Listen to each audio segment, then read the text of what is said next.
Question number 40 is more of a relative motion rather than a projectile motion because we are to determine what the trajectory and what the velocity looks like depending upon where the observer is. First, at what angle to the vertical does the boy throw the can relative to the moving truck? The ball is thrown straight up. Well, if he is tossing it straight upward, then it should be 0 degrees.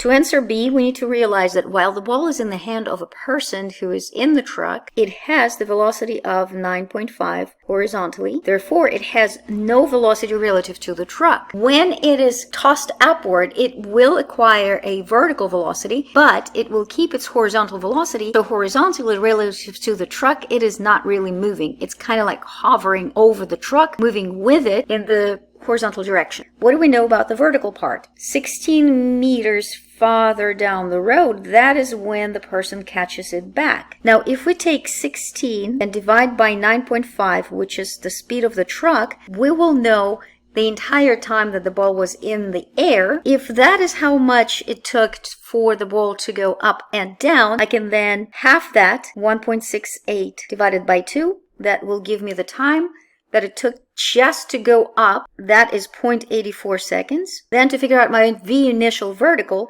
I will take 0.84 multiplied by 9.81 if you will, and that will give me initial velocity of 8.25 meters per second upward. That was the initial velocity of the ball relative to the truck. Remember, we cannot count the horizontal velocity because it's not relative to the truck, it's relative to the ground. So that's the answer to B. And what is the shape of the can's trajectory as seen by the boy? As far as the boy is considered, the ball goes straight up, up, up, and straight back down. So just straight up and straight back down. What is the shape of the can's trajectory seen by a stationary observer? So the stationary observer perceives that as a projectile. So as a projectile that is launched with an angle to the horizontal, that ball is going to be moving in a parabolic shape. So that's the answer to D. And then E, what is the initial velocity of the can relative to the stationary observer?